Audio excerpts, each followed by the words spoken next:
One question before we start. How are we pronouncing the name of the band? It's bugged me, man. It bugged you? Okay, I will assume that you think that it's Kyra. I was wondering if it was Syra, actually. It is Syra, Right, but okay. everyone on the Jackpot. everyone on the southern hemisphere says that it's Kyra. I don't know why, but I am also not a linguistic kind of person, so And my um, mom called it syra. yeah. So it's a pretty uh, I wouldn't say complicated name, but it can be pronounced in Yeah, in different ways. Yeah, syra. For someone way down here on the other side of the world, it's an unusual word. yeah. It is everywhere, to be honest. How we came up with it. Yeah, but it's we just wanted to we took a Persian word that was CYRA, and then we added the H in between there because it looked cooler, and then it was like Syra. Yeah, that's cool. Yeah, let's go with that. Right. Should We we get wanted to have started, guys? we wanted to have a name that no one else had. Well, you've Well, certainly done that. Yeah, thank you. most band does, I guess. No, but No, but there's so many bands. I know what it means. There's Just so many kidding. bands that are called something, so when you Google it, you will get a movie or a poem or something else. So you want to be Yeah. when you seek for it online, you want to be on top. Numero uno in the Google. Exactly. Hey, well, thanks for joining us, guys. Just introduce yourselves so we've got it all formal and above board. Absolutely. This is Jakey. Oh, coffee. And this is Perfect Coughing Man. timing. Jesper. Jeppe. Jesper. Well, welcome aboard. Thanks for joining us, guys. Thank you. Thanks for having us. Now we're going to be talking about the spectacular new album, The Vertigo Trigger, which I had the pleasure of listening to a couple of times before talking to you. Tell us about the last one. It's been, what, 4 years since the last one. So let's just sort of wrap that up and tell us what you've been doing in the meantime. I know it's been a weird time in the world, but just wrap that up for us. Yeah, first of all, it was not something that we decided ourselves. There was this thing coming to the world called the pandemic and the coronavirus. So we got stuck, and we didn't want to release albums in the middle of the pandemic. We did not want to release songs that we could not tour on, because it's always like that. If you would have released something during the pandemic, all of a sudden the pandemic lingers on, and then you need to do another album, and all of a sudden you're going to be able to tour again, and then that album that you released during the pandemic is going to be forgotten. And so we wanted to wait and have new music out for now when the pandemic is over, so that we could tour on the songs. So we can say that during this time, we had a lot of time on our hands to write new good music. Yeah. And unfortunately, the previous one was released, so we couldn't really promote that as much as we wanted because the pandemic hit. And yeah, how long was the restrictions? Like 1.5, 2 years? Two and a half, Almost, two and a half years almost. Yeah. Blah, yeah. So It was a a real lot of shit time, lot time of in the time on world. our hands. A lot of It was yeah. a lot of times and riffs on our hands and ideas and Yeah. stuff. So, when did you start putting this one together? Did you actually wait for the pandemic? Okay, pandemic's over. Okay, guys, we can start now. Is that how it worked with you guys? No, we started to write it during the pandemic, and because you look at it and you think that, okay, now soon the pandemic is going to be over. Then we started to write, and then the pandemic decided to stay for another year. So that was the reason why we released the first single, Ready to Rumble, already in September or October or something. I think it was September last year. And we were getting ready to have the album out by January this year, but then we just realized that everything is fully booked. Like all the Yeah. festivals that were booked before the pandemic, they were already full, and they had moved on to the next year and to the next year. So we just realized that if we release the album in January, there's no way for us to actually tour the album because all the venues are full, all the tours are already set, all the festivals are already booked. So we just realized that okay, it's better for us to actually hold on to the album for just 6 months more and do a proper release so that we could actually come out and tour on it. Yeah, it was a real logjam once that pandemic finished. Everyone trying to get this many bands, trying to get into this many venues. Yeah. Yeah, I mean there was a lot of, I guess, most of the shows that were booked that was cancelled, they didn't get a refund. That they just moved the dates to when it was the restriction was lifted, and then every band was on the road. It was even impossible to get a nightliner to go on a festival. So it was it's better to hold on to it, and it's going to be out in August 18th. Ja, just det. Vi ska göra det sport. Yeah. But another thing that was crazy about the pandemic was that there's so many countries that does not have a security network when it comes to contracts and this and that. So there was many clubs and venues around the world which have contract that lingers on for like 50 years maybe, but the owner of the houses that they were suited in now had the possibility to just evict people because they could not pay their rent, and all of a sudden there was a lot of venues that disappeared because the landlords wanted to build something else where they were, but they couldn't do it before, but when the pandemic came, they had the opportunity. Okay, you can't pay, get away from here. So there's been many venues around the world that is gone now because of the pandemic. Promoters, sorry to interrupt, but I don't know how the contract looks. Maybe the pandemic goes under the act of God.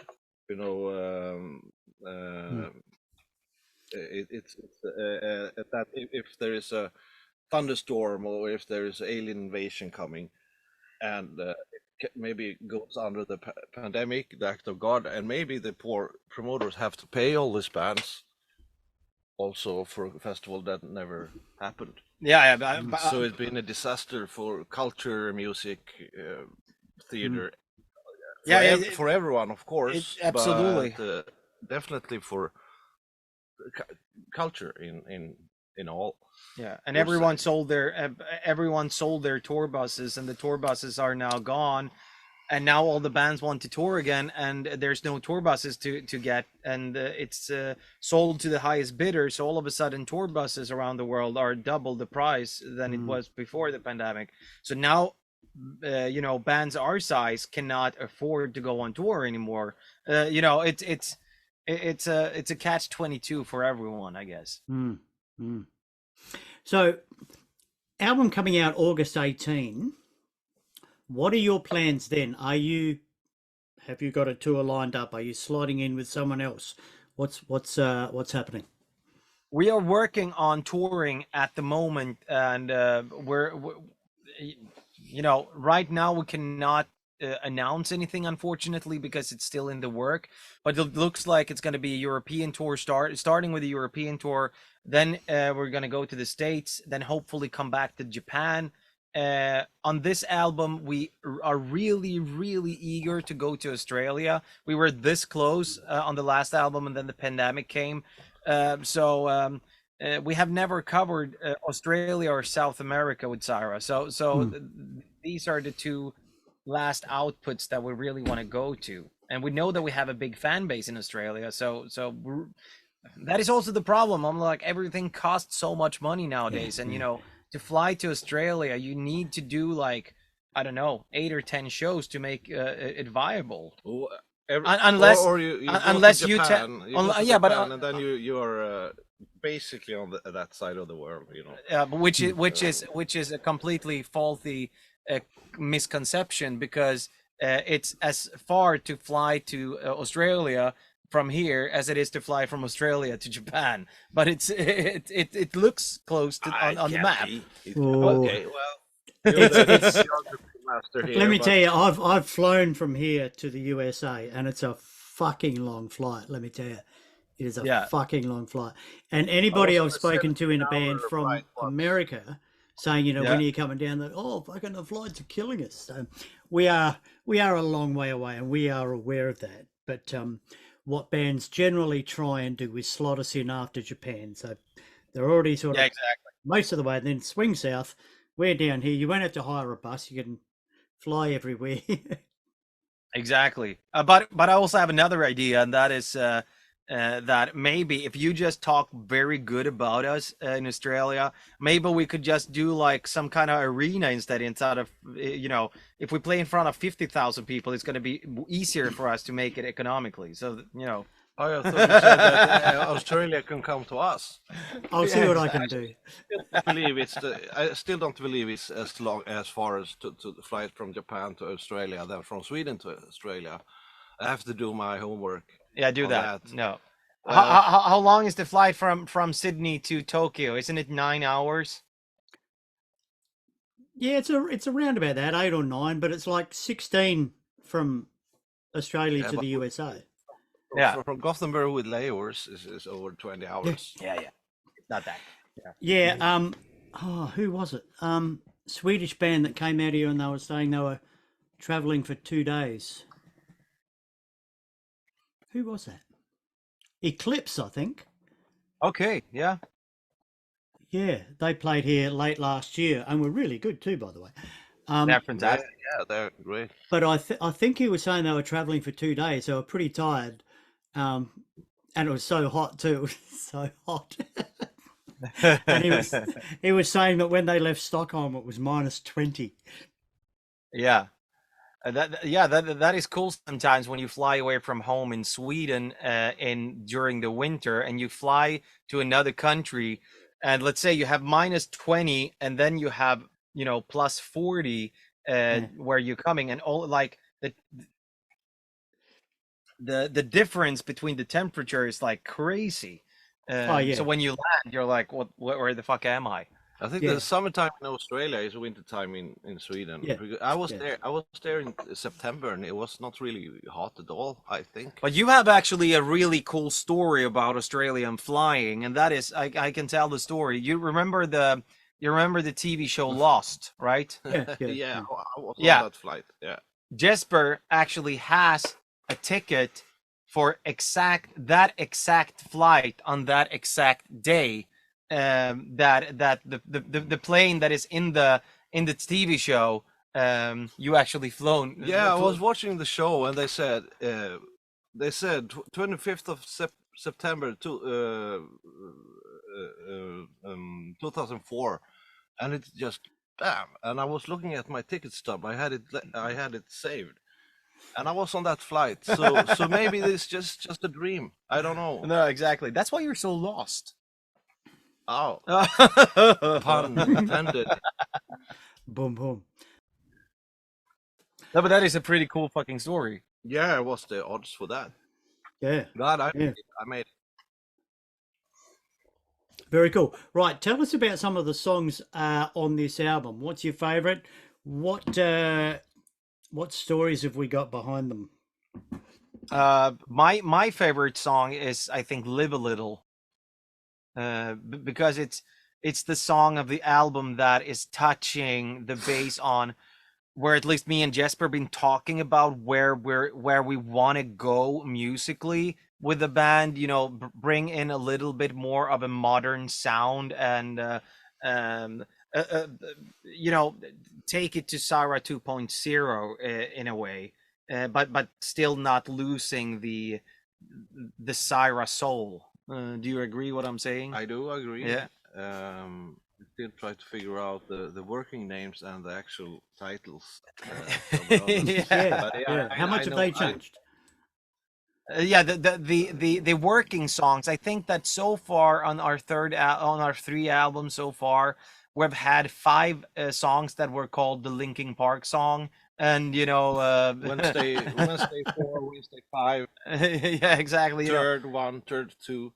And then when it's time to, usually sometimes when I'm on stage, I have the titles, and on my set list on the floor, and I have the working titles. Because the So working I don't titles are have to. stuck to So your Yeah. brain. sometimes when Jake or whatever I play with, they are starting presenting the song, and I have no idea which song this is. I get Have you ever blackouts. started playing the wrong song? No, I managed to run to the Stage guys. no the other guitar player or something. What song is this? It's third 4. All right, thank you. And I start. Yeah, but I am actually exactly the same because I am terrible when it comes to names. It doesn't matter if it's a name of a person, if it's a name of a song. And in CYHRA we got a couple of songs that start like 1, 2, 3, 4, and I start to sing, and I'm looking at the set list, and I can't for the name of God remember which song it is. So I always have to turn around so that I hear the first note and how it starts, and then I can start to sing. Yeah, But I don't want the audience to look at me like I'm a fucking idiot, which I am. But I don't want them to have the perception of that. No, yeah, I have the same problem. As soon as the song starts, I know all the lyrics and I Yeah, know the name of the song, but in the beginning, I always get a blackout. yeah, right. But the idea about the song on this album, the first album, I more or less interviewed Jesper, and I wrote all the lyrics about more or less Jesper's life and struggles. The second album was a little bit more lyrical content about like stories that everyone could relate to in a way. On this third album, I have dig down deep into my own soul and actually been very personal about my own fears and problems. Like many of the song is touching the feeling of death anxiety, which I've had since I was a kid, and also the emptiness inside of you that you know that one day you're going to leave your children to their own destiny. You're not going to be there or for them, and a lot of these things, and that was a lot of things that came up inside of my head during the pandemic. But because I'm this ADHD kind of personality which always needs to have my brain occupied all the fucking time, but during the pandemic, all of a sudden you had nothing to do. You were sitting Yeah, still, and your brain yeah, started to like, hey, dude, hey, have you thought about this? You're gonna yeah, die soon. yeah, yeah. Yep, yep. Normally when you're trying to get to sleep too. Exactly. Always at that time. That's when the demons come. Yep. Right. What else, guys? What else should we chat And about? by the way, talking about demons, one of the best lyrical lines that has ever been written about that subject is actually "Bring Me the Horizon." They sing, "I can't drown my demons; they know how to swim." I think that is fucking poetically genius. Yeah, that is good. Yeah. That is good. I Prevail has a subject on the same line, but they have I made friends with all my demons instead. Well, that's what you should do. Well, that I what you mean, should there's do, two exactly. things we are sure of in life, and that's that we're gonna be born and we're gonna die. Yeah. Sorry to say, but keep I your- have the same problem. Yeah, go on. you and I I wish I was a dog. They don't have any concept of their own mortality, or any animal for that sake. yeah, matter. maybe not. They don't. Well, What else did you want to touch on, guys? we How long have we digress. got? Normally get 20 Yeah, minutes. no. Yeah, continue because we're only got 10 more minutes. Yeah. Yeah. What else did you want to chat about? The industry these days. We've spoken about the gigs and tours and all that sort of thing. Sales, record sales, streaming, merchandise sales, with venues taking a cut out of bands' merchandise sales. Have you encountered that? Yeah, I'm actually participating in a fight against all that together with what's his stage name now? I don't want to say his real name. In Dark Funeral. What's his name? What's his stage name? I don't want to say his real Ariman, name. Ariman. Ariman, yeah, exactly. Me and Ariman has been fighting a lot about that, or against that. It's so fucking fucked up that companies can come in, make cuts or make deals with venues saying that we are the only one allowed to sell merchandise at this venue, and bands coming in have to pay a cut. You're not even allowed to sell the stuff yourself. You have to let someone else do that, and they take 30% plus tax, meaning that as a band, you usually put, uh, if something costs you $10 to print, you would have to add 3 times the value. So you would sell it for 30. But if someone comes in with 30%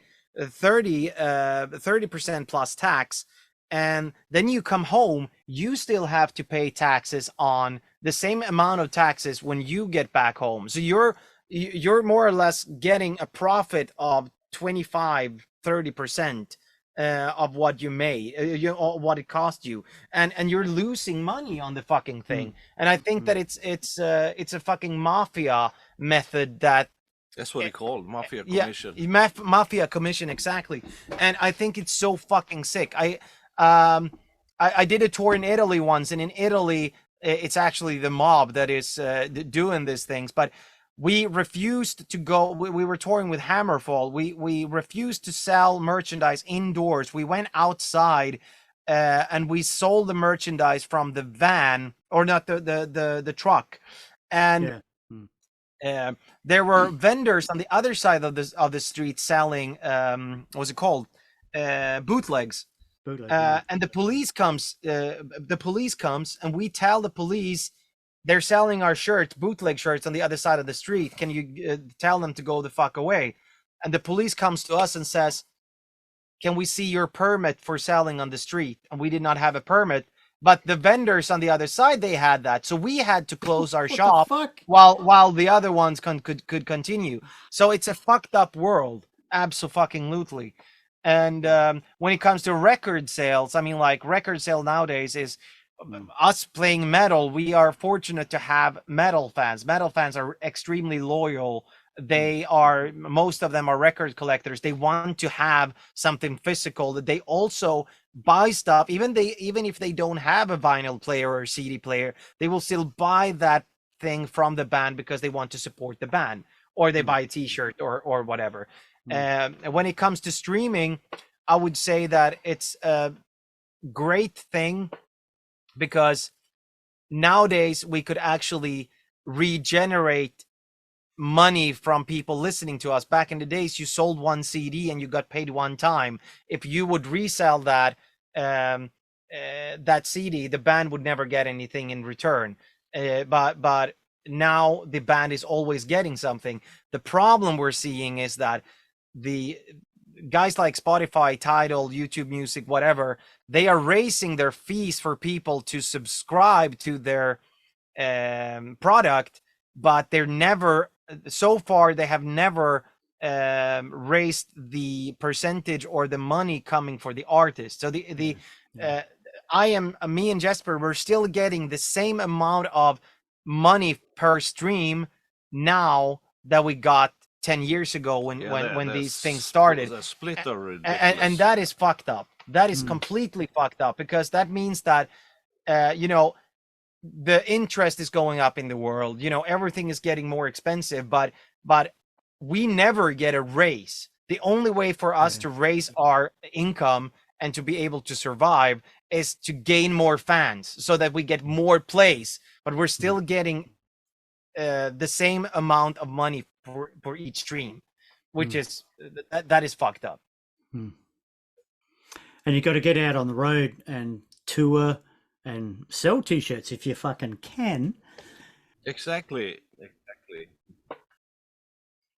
Yeah. But you see now, I mean, like, the big bands, Metallica, Ed Sheeran, Guns N' Roses, whatever, they now have the possibility to actually rent a place in the city or around the venue where they play, where they set up their own shops. They never sell any merchandise on the venues or at the venues anymore.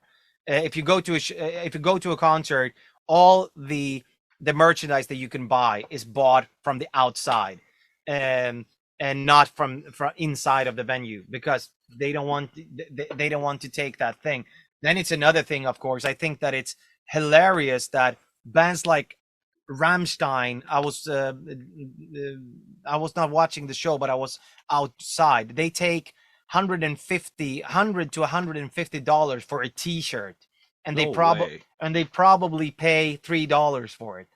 I think that is also a really bad thing for bands. I mean, like, it's one thing that you want to survive, but if you sell, I don't know how many million tickets a band like Rammstein sells, but then they're milking their fans out of. I think that is a problem as well.